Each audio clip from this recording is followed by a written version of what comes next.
confinement. We're back on Kubota Farm. And, you know, what are we looking at here? Well, it's sugar. Yeah, it's sugar. I don't think, I know that I actually made a statement, and I would love to just insert replay here, that I said, oh, we don't have sugar. Why would we have sugar? Well, we would have sugar because we did sugar beets. That's why we would have sugar, Brad. I was so focused on sugar cane, I completely forgot about our sugar beet harvest. How can I forget about a sugar beet harvest that was that brilliant? Well, pretty easily, I guess. So yes, we do have sugar. And actually, we've got quite a bit of sugar, I think. And quite a bit of sugar beets still being processed. Yeah, so it is what it is. I'm looking at this going, oh, I suppose before I get into this, by the way, I have updated the map to the latest version and made backups of my save game and kind of did the things that I knew, you know, if things went really crazy, I could go back to the previous version. I'd say right now things are looking certainly okay from what I can tell. But one of the main reasons why, when I reviewed the notes, that I bumped us to the latest version is because of this. The map author has kindly added very fast processing to the production chains. So if we looked at our oil production, for instance, this is what we were doing here. We were doing sunflower oil, 4,800 cycles per month. Well, he has added a cycle that is 19,200 per month. It costs more to run, but it is considerably faster. So now that I'm looking at this and thinking, wow, we still have 315,000 sugar beets to process through, we are going to put the kibosh on those, and we're going to turn on super speed from 12,000, bumps it up to 48,000. Now, granted, the price, $60 production costs a month, gets increased to $180. So 3 times the production cost, but considerably faster production speeds. That's not across the board for every production facility, I don't think. If we look at like the grape processing unit, it still just has the normal processing times. But oil and sugar mill have been doubled up. So that works great for us because we don't have many more months here in East Vineland, and the sooner we get this stuff processed through, the sooner we can sell it and get it off to market. I can't believe I forgot about our sugar. And actually, I'm glad that I remembered now because sales in July, so we are going to be able to offload a lot of that sugar this month, which is good. Now, moving on. There we go. I have set up our combine for our wheat harvest. I have changed our bumblebee header to be more of a wheat style header, I would say. Kind of got rid of the airflow stuff. I think that's more for lower crops like like soybeans, I would think. Chickpeas, things like that maybe.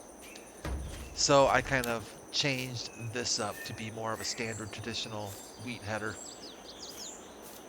And actually looking at this thing now, after watching quite a few videos of reviews of headers and things, it's actually starting to make a little bit more sense to me about what they're showing on those videos. And it's actually a very big tribute to the mod author, by the way, for how accurate his model is. It's really stinking impressive. If I'm being honest with you, it's like really impressive. All right. Let's get our lovely case. I'm going to miss this case, but let's get our case fired up. And we are going to get to the process of, actually, we're going to get to the process of harvesting. Such an odd-shaped field. I'm always wondering, like, which is the best way to go, which is the best way to do it. But we're just gonna attack it and get it knocked out.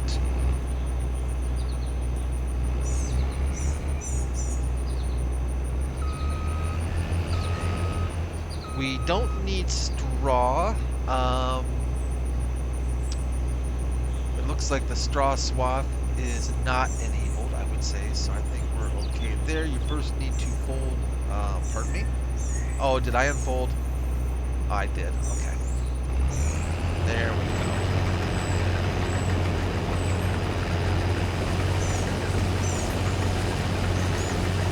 And thus begins the beginning of our last harvest on East Vineland. So yeah, there were some things mentioned in the upgrade log for the map. Floating trees, like I said, I don't think I noticed any floating trees anywhere. I don't know if that came about if people were cutting trees or what was going on, but that's one thing I didn't really notice. The mod author said that he repositioned some of the production facilities. I think I did notice some changes there.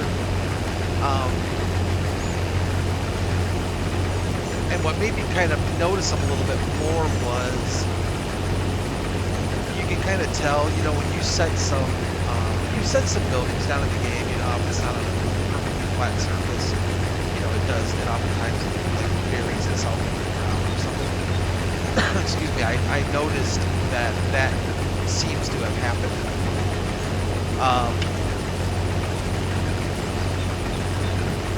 Not a big deal, really, as far as I'm concerned. I mean, if you wanted to, I guess you could go in and use a terrain tool and kind of smooth things out if it's really a problem. But for us here, I don't think it's going to be an issue at all. Like I said, really the big thing for me to upgrade was the production facility. The added production facility options for faster processing.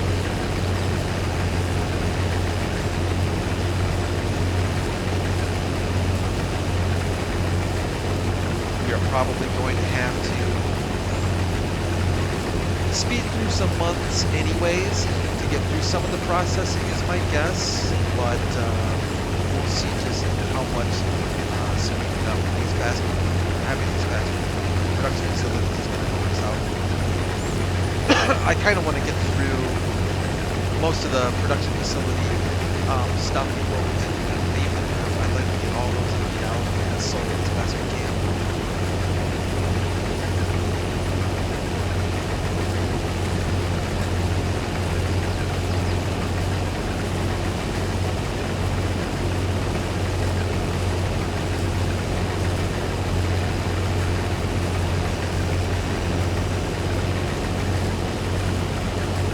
Nice having a weekend here for sure.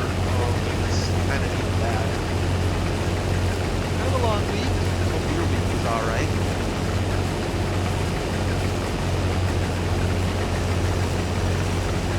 Just putting off a graphics card driver update, which I went ahead and did. So I'm expecting to see some shader cache work still happening. Maybe a little glitchy, a little stuttery, but hopefully it'll smooth out.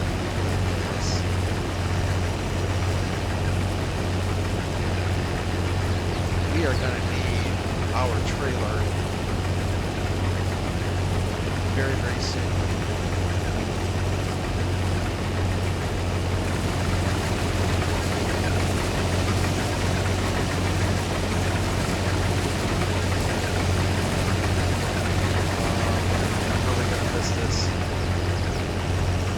chasing this bumblebee.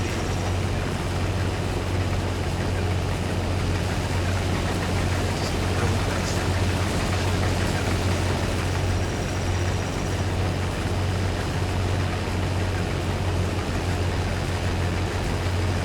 They could always make another appearance on some other map, though, for sure.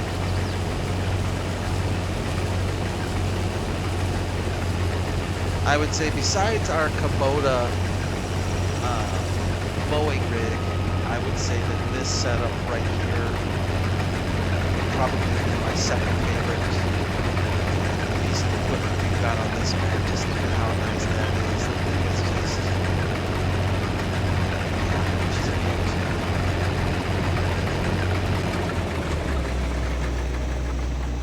Let's pipe out and let's go get, whoops, let's get our tractor and trailer and get this thing over here so we can start unloading. We could have kept the grain mill open instead of cutting the lease on it to take our wheat over there, but to be honest with you, I think at this point I'm kind of ready to just sell out. I think the soybeans that we have, I was considering actually not doing oil on those, but now that we've got that faster production ability at our oil mill, I think we will go ahead and just take all of our soybean harvest over to the oil mill and let it just grind through it and get us as much soybean oil as we can possibly produce. Quite a bit of money, quite a good money increase on going through some of these production facilities, that's for sure. Holy cow.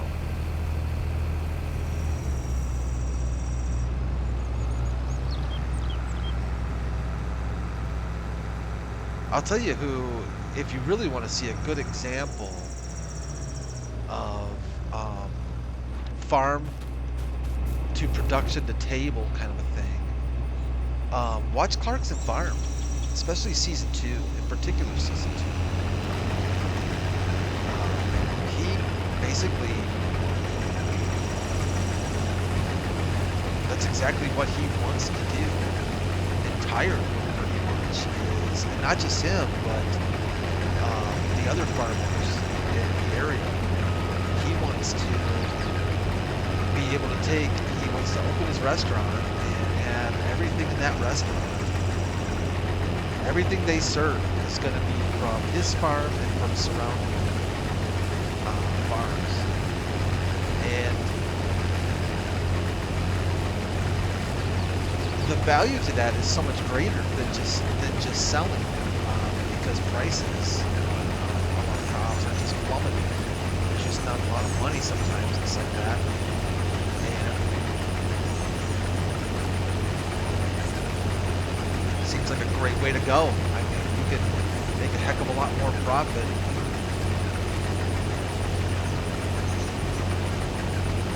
if you get the people to come to your restaurant, that's for sure. It seems like a little bit of a scary proposition for the average farmer, though. Like, I think for Jeremy Clarkson, it's one thing. But I think for the average farmer, that would be a really, really terrifying thing to do. Because, first of all, you've got all the risk involved in farming as it is. But then opening a restaurant on top of that is, wow, yeah.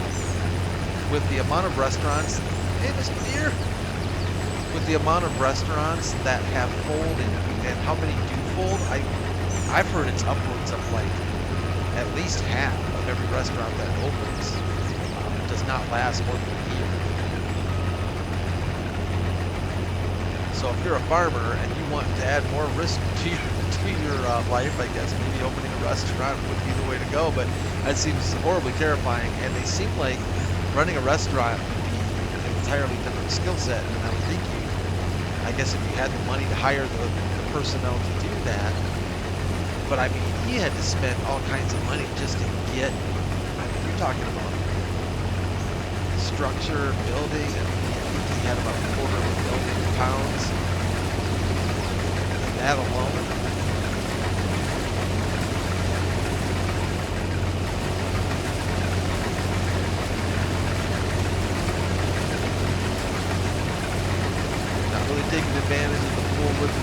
bread, but I just like watching it work.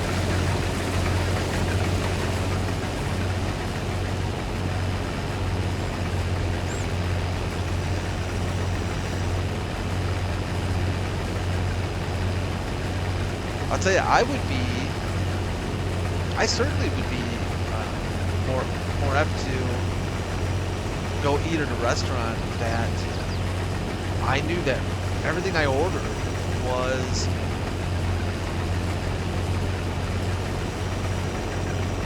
harvested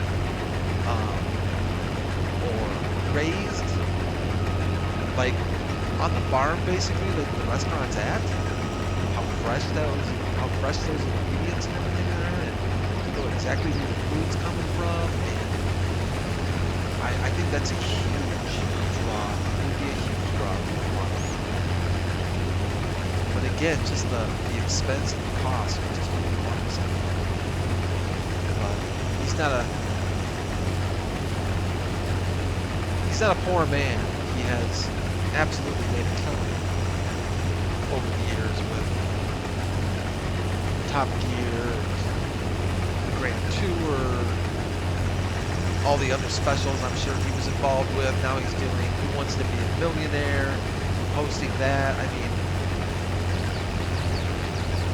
definitely a successful career, made a lot of money, has a lot of money available, to him to take some risks.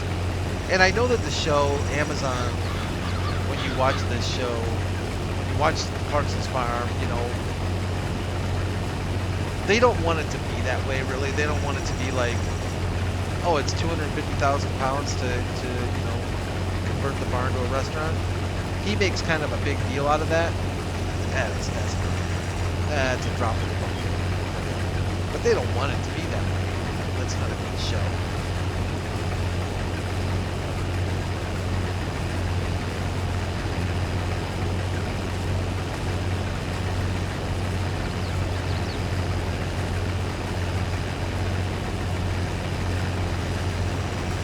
I have no idea how this combine continues to add grain to that hopper because it looks really full.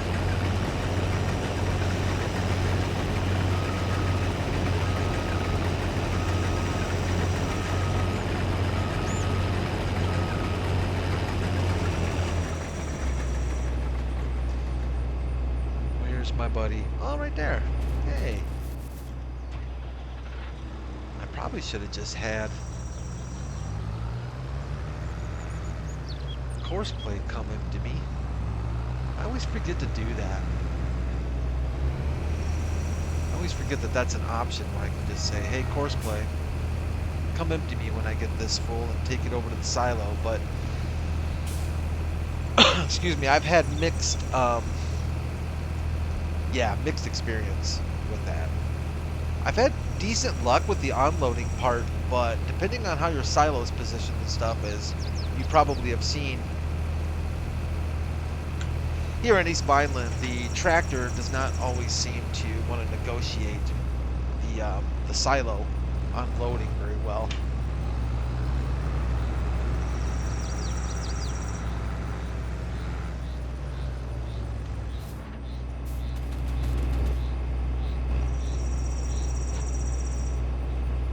Just out of curiosity,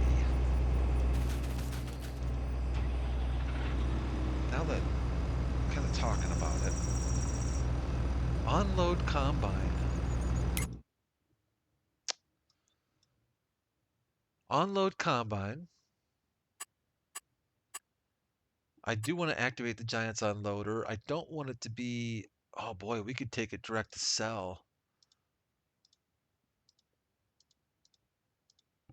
Maybe not. I think we want, what is bale store? Oh, okay, our barn. Farm shop, spinnery, oil mill, biomass, farmer's market, farm shop, pizzeria. Where's I think it's called the main farm silo. And we want to unload combine. I think this is right. Field position do I need to, oh, maybe that's what I did wrong before? Maybe? I don't know. Target position, you're fine if you even want to just stay right out of the way over here. I'm okay with that. And now I'm kind of curious to see, I'm going to assume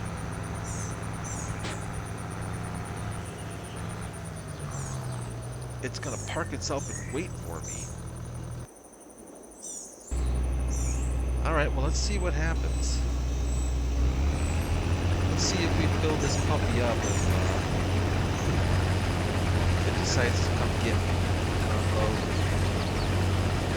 I've had pretty good luck with a normal standard combine. I've had kind of mixed results with certain like meat harvester. I honestly don't know if I've tried it with a potato harvester or not.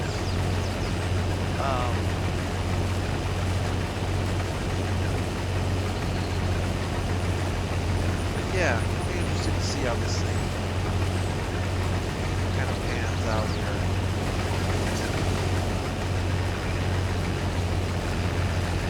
Should have probably double checked the settings for how full does. I don't know if it waits until the combine is completely full. I think there's a setting that you can tell it, but I think that setting is for how full the trailer gets before it runs over to the silo to unload.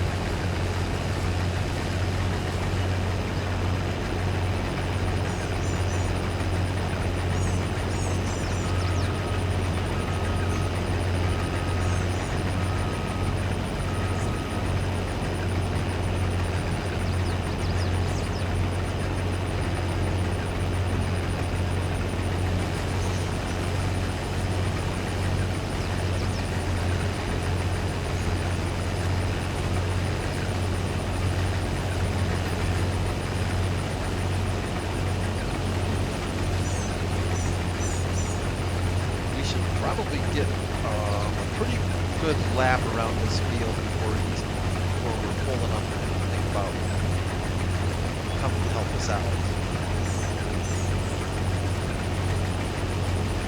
I probably could have kicked him off to go ahead and empty what he's got right now.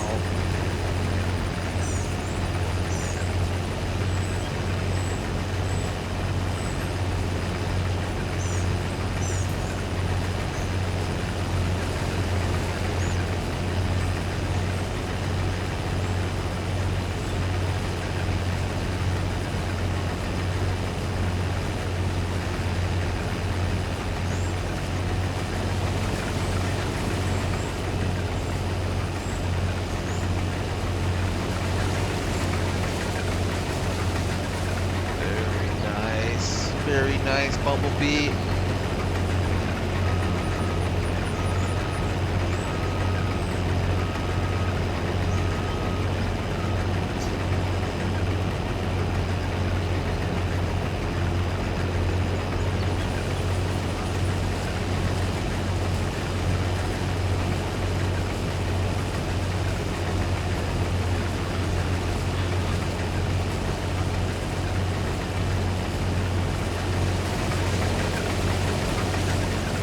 Yep, that's the job to have right there.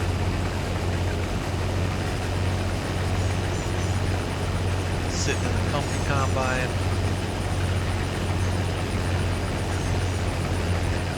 Harvesting a bunch of wheat. Listening to your favorite music, podcast, whatever it is, audiobook. Shoes off, nice and comfy. Not too shabby.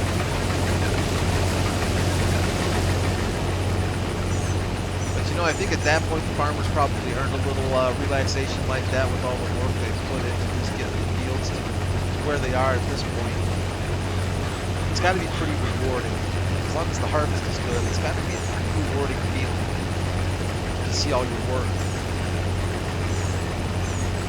pay off, pay off like that. I think that would be amazing. The only thing I can even think of, and it's not the same ballpark as far as what we're talking about, but the only thing I could think of that would come close, at least for me, was when I used to be pretty heavy into photography. Excuse me, this was before the days of digital photography. This was, you know, straight film photography, 35 millimeter, and medium format. I did some medium format photography too, and boy, did I shoot a lot of film. Holy cow. But one of my favorite parts of photography was the darkroom. And I still remember the first time I developed my own film and actually went through the whole process of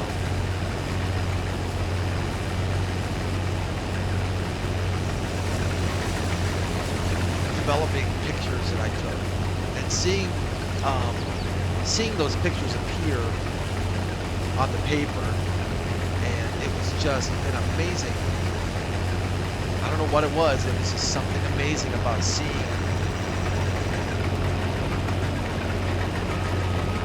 pictures I took and going through that whole process all the way to the end and having a final print.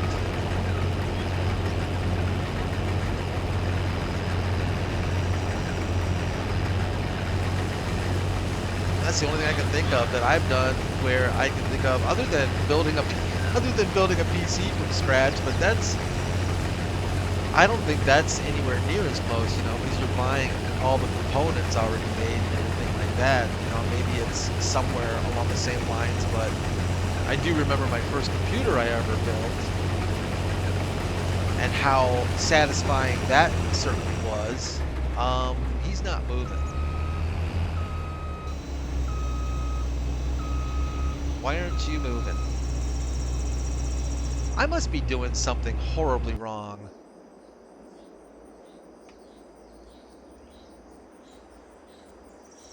Unload combine, main farm silo.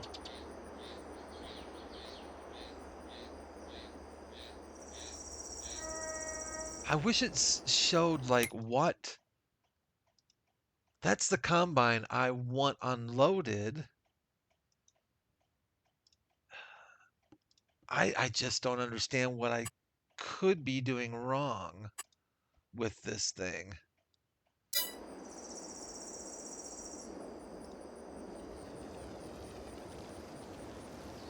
I think he's gonna run to the silo. Let's see how this.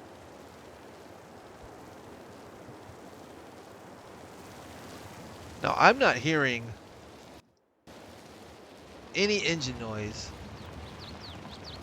so I'm gonna assume it's an electric tractor. I have no idea where this dude's going. It's the office dude, so there's that.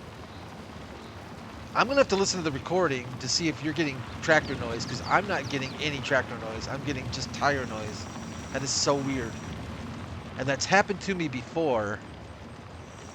So I don't know what causes that. Now he's gonna try and do a lefty here, and he's gonna hit the silo.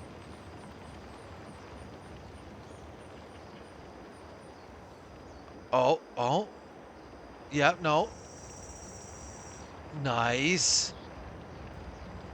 Okay, so good job, buddy. You managed to Forrest Gump your way through unloading our trailer.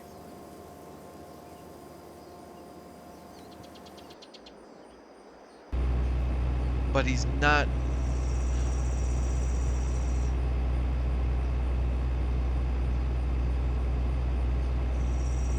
But I just about guarantee he's not going to come unload our combine. Unload combine. Take it to the main farm silo.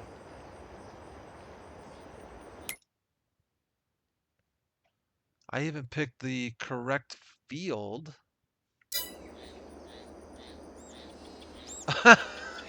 There you go. Nice. Very nice. All right. Oh, now it starts the tractor. Interesting. So it's almost like Courseplay forgets that it has to turn the tractor on. It just drives it, I guess. It's so weird.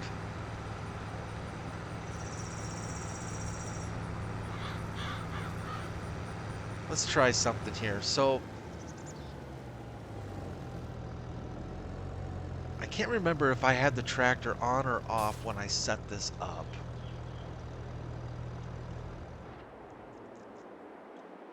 Maybe I should leave it running. Maybe I had it turned off when I set it up before. I want to unload the combine. Yep, main farm silo. This is the field. It's got to know that's the combine. Target position is whatever. Field position is selected, activated there. I don't see anything else I can possibly do.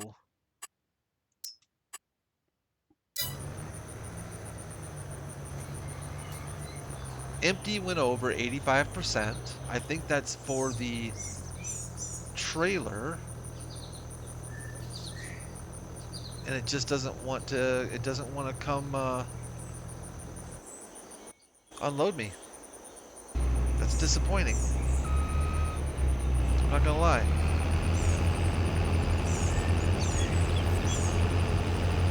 It's a very disappointing thing.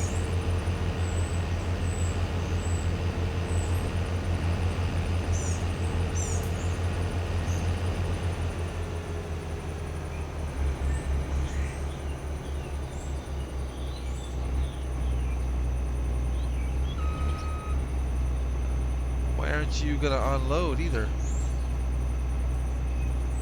Okay, things are taking a turn for the weird now.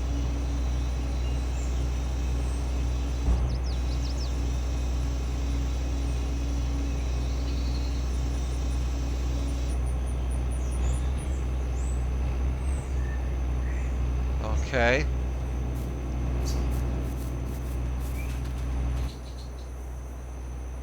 Tractor's turned off again.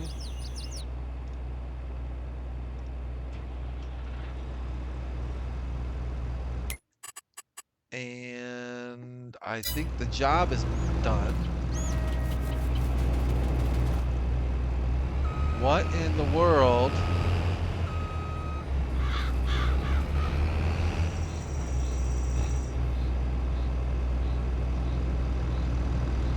Is it because it's...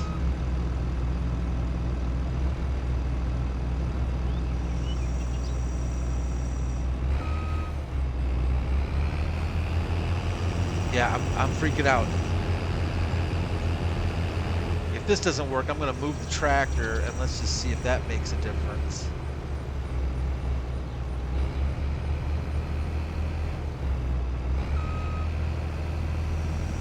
Well, I don't understand that. It wouldn't unload from the one side, but it'll unload to this side.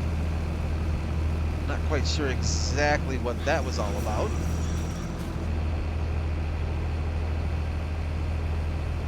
You know, this is reminding me of a problem it seems like I had with this trailer when I had these side extensions on here. I'm half tempted to take those side rails off and see if that makes any kind of a difference.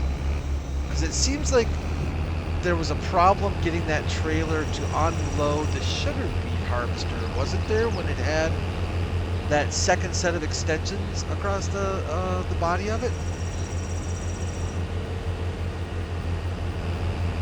I don't know why Courseplay would care about that, or how that would affect Courseplay coming to unload me. But I think that's what I'm gonna try.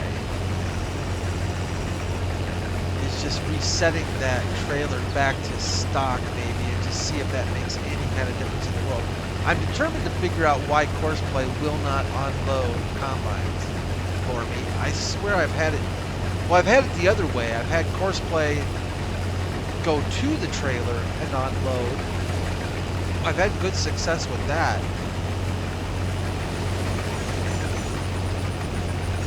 having it come to the combine seems to be a pretty big mixed bag.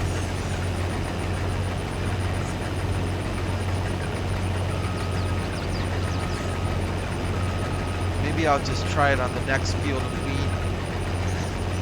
I'll get the trailer reconfigured and see if we can't get it to work a little bit better there.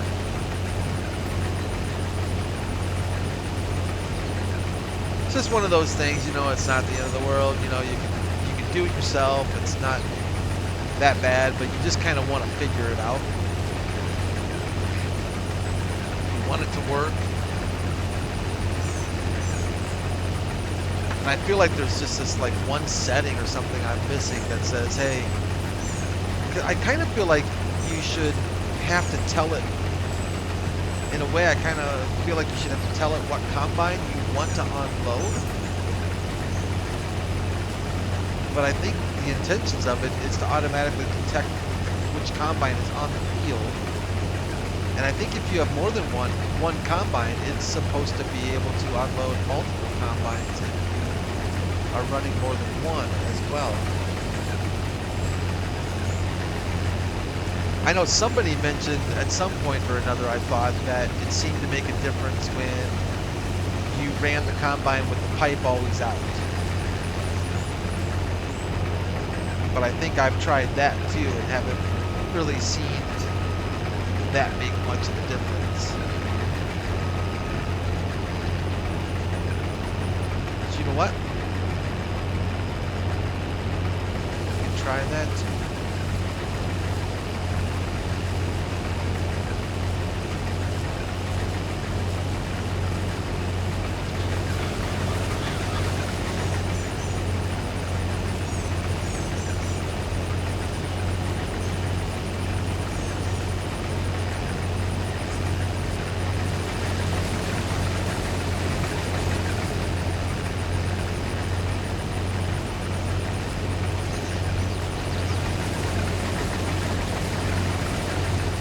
I see Oxygen David, is it Court Farms? Is getting close to being finished. I know there's a lot of people anticipating that map quite a bit. And I'm sure the map is going to be top notch. His work is always way up there on the high end of the scale. I just don't really get into the British maps all that much. They don't usually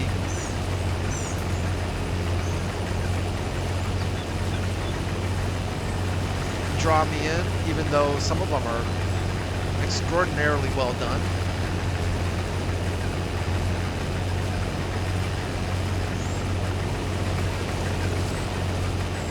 And I'm quite certain a lot of people will be playing that map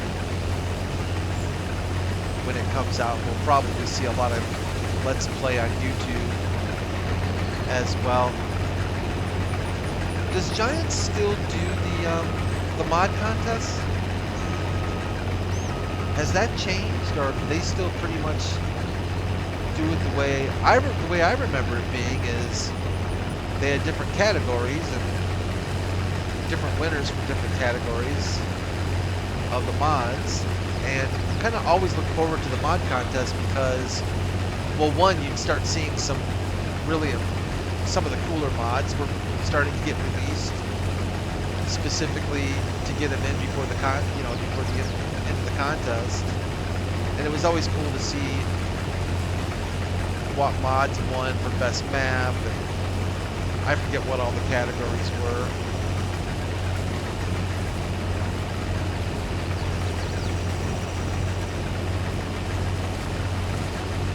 I don't really remember hearing much about a mod contest on FS19, but I think I was a little bit out of the loop on 19, so maybe there was.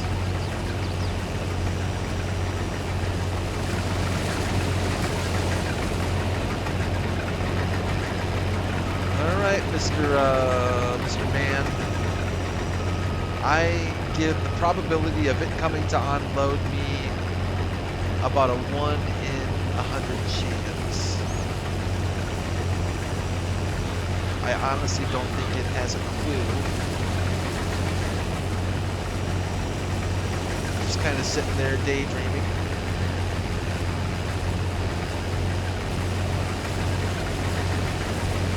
Come get me now. I'd be okay with that. Kind of getting full.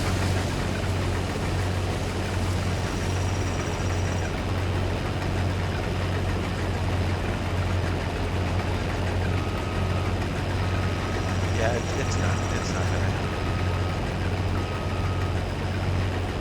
We about got this field wrapped up as it is anyways.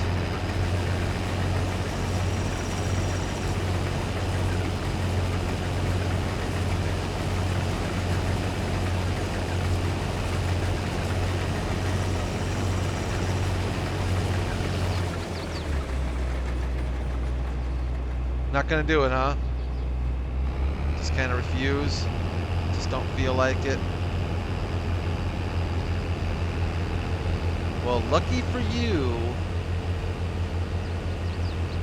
I am a patient man and am willing to just drive to you.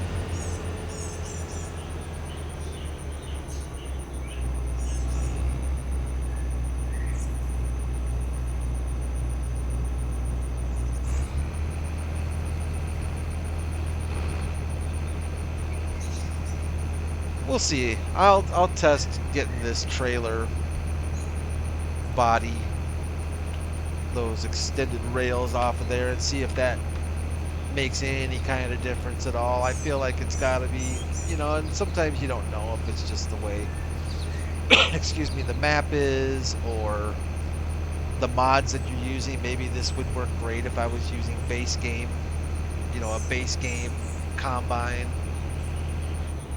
Just, it's always hard to know. I think the fairest way to test it would be using a base game combine and trailer, for that matter, I guess.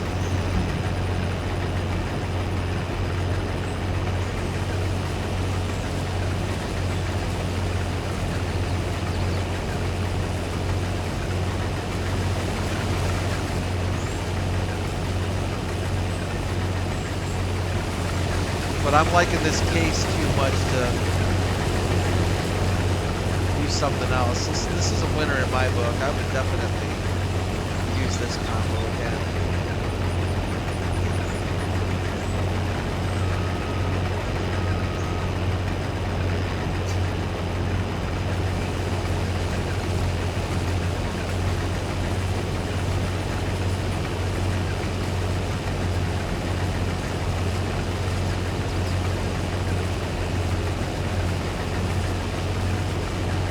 I was looking to see on that spreader, it seems to adjust how much it's actually spinning out the back end based on kind of how much it's taking into the header. I was wondering if we could do that or if it was just kind of a set graphic or not. I like that waterfall effect of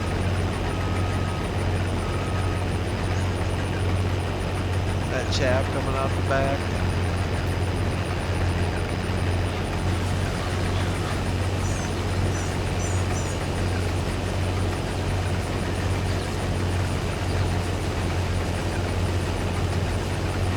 So right now, a lot of farming videos, if there's any farming channels you watch, it's kind of funny to see what all the farmers are doing during the off season, you know, during the winter. Northern farmers in particular, you know, and how busy they stay during the wintertime, just getting all of their equipment prepared and prepped, and if they had plans for upgrading some of their equipment or doing this and that.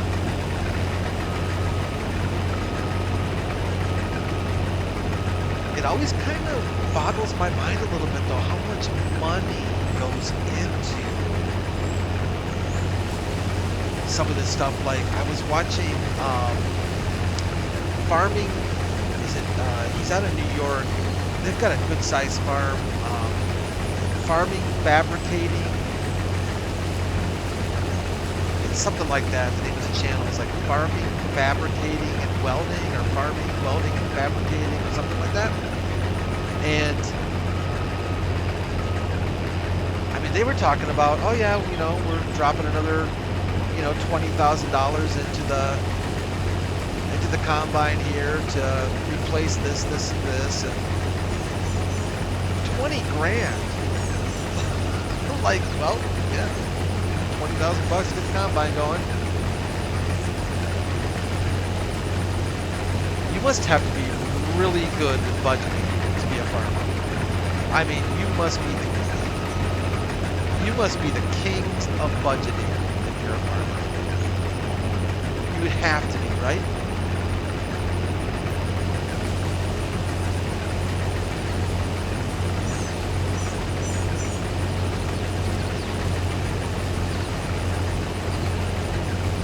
And then I watched this other YouTuber, a farmer. I'm not exactly sure where they're out of. It might be Wisconsin. I could be way off on that, but they're the opposite of the big boy farmers. They obviously don't have a very large farm, and they use basically old equipment.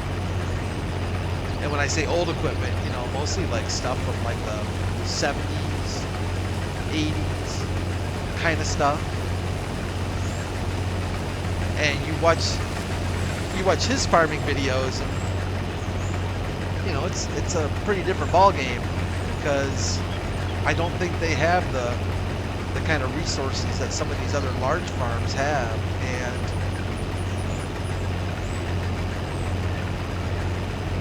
either that, or they're just more than happy to stick with the old stuff. But you can kind of tell that they're a little bit more frugal about their equipment, and it's probably a lot cheaper to maintain too, if I'm being honest with you, because some of that stuff, you know, you don't have the electronics and all the other sensors and all kind of that stuff going out all the time. Don't hit the trailer, Brad. Thank you.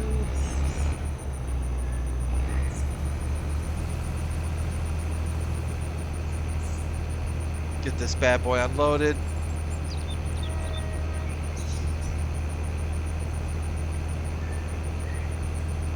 And yeah, I think that's going to do it for this episode. I think I'm going to call it quits here.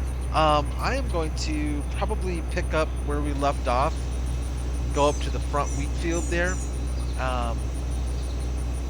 Maybe I'll throw that out for a video on Sunday morning for y'all, so you can see. I kind of feel like getting as much of Kubota Farm recorded and out as much as I can before we leave this lovely East Vineland and move on to a new challenge.